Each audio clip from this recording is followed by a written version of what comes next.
Hello once again, and how are you? Are you concerned about whether or not you will go to hell?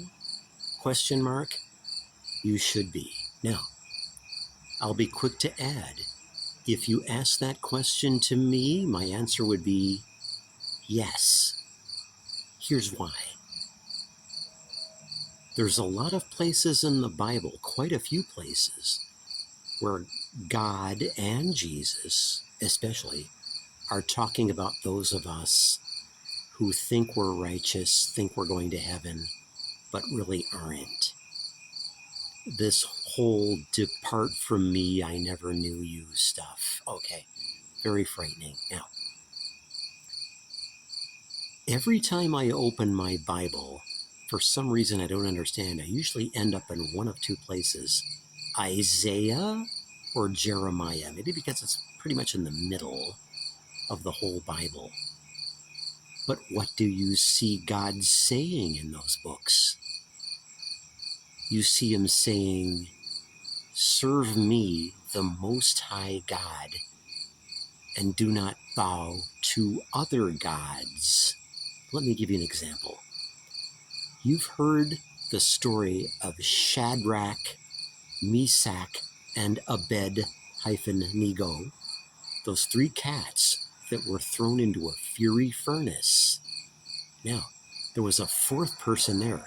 Was that an angel of the Lord that accompanied them? That's interesting. But here's my point about it.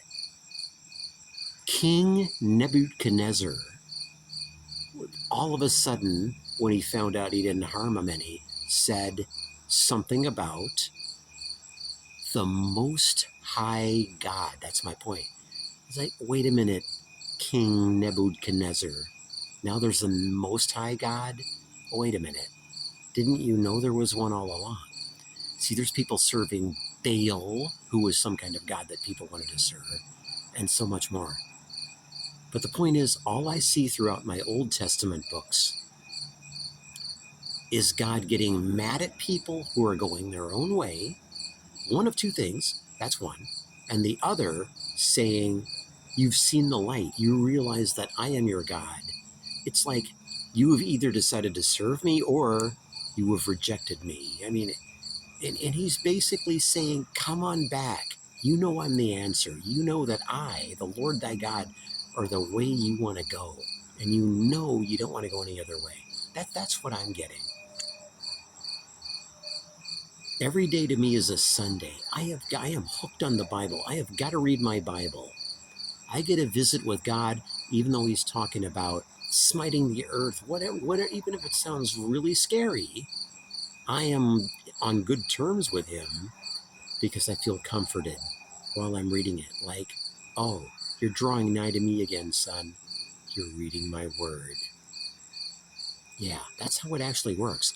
Because if I don't read it, I feel lost. There's nothing this world has to offer that's better than God. Every other thrill out there is lesser than the thrill, it is a thrill, of drawing nigh unto God and him, consequently, and as a result, drawing nigh unto you. Now, I know we should be worried about hell and about going there. All of us should be. Here's why. Because there's one of two ways we can think. One is bad, the other is good. Here's the first one. One could be, well, I'm not worried about it. Why should I worry about a place like hell? I'm good. That's bad. The second thing would be to say, Lord Jesus, am I living right before you? Am I really holy, righteous, blameless, and acceptable enough for you to accept me into the kingdom of heaven when this is all said and done and when it's all over with? That second viewpoint would be a better one to have than the former. So to answer my own question, yes, I'm worried about it. I don't want to go to hell. There's all kinds of things you could place your emphasis on. Am I going to get married? Am I ever going to, get ahead financially? and on it goes. You could be so concerned about so much stuff. For example, I've never been married. I have always thought, well, this is what I want, someday to find a wife. Bottom line, nothing's more important, even if I don't find one, than to go to heaven. That's important. So I always wonder, am I doing something that could send me to hell, where God wouldn't accept me into heaven, where he would say, depart from me, I never knew you? I think about it all the time. I'm worried about hell, and you should be too. My personal belief is that people are going there every day. People that never gave it much thought, or thought maybe they weren't going there because they thought they were a good person. It's more than being a good person. Jesus has to be numero uno in our life, okay? He has to take precedence and be first place in our life. That's important. That's a given. If there's anything in this world that you place higher than Jesus, be careful. Life gives no guarantees. We don't know if we're going to be here tomorrow. A rapture may be imminent, coming soon, where Jesus really is coming back, but we could die quicker than that.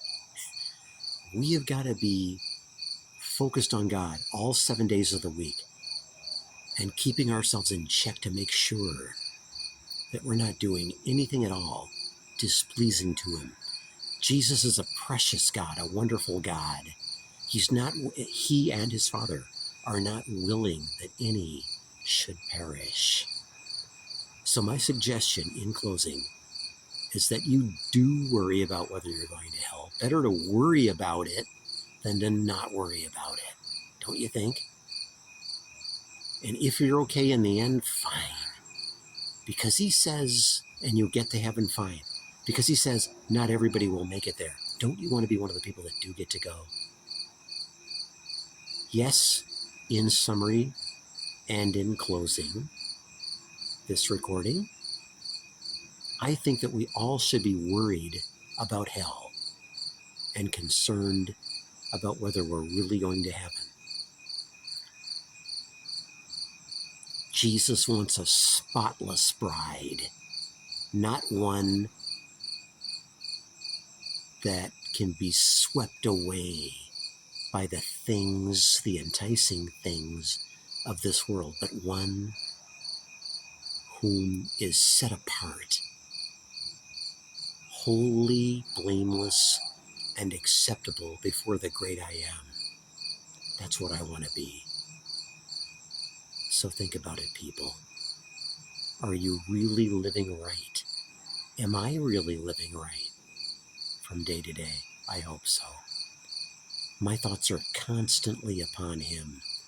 Jesus is a wonderful God, to put it mildly. And he does care about us. So I would be concerned about it. You really want to go to heaven to be with him. Life is so short. Even though I've lived quite a while, it's short anyway. I was born before the Earth's crust cooled. It was so long ago. But that's neither here nor there. Be worried about going to hell. It's better than not being worried about it, out of the two. For your own good, for my own good. I'll see you on the next presentation, and until then, may Jesus bless.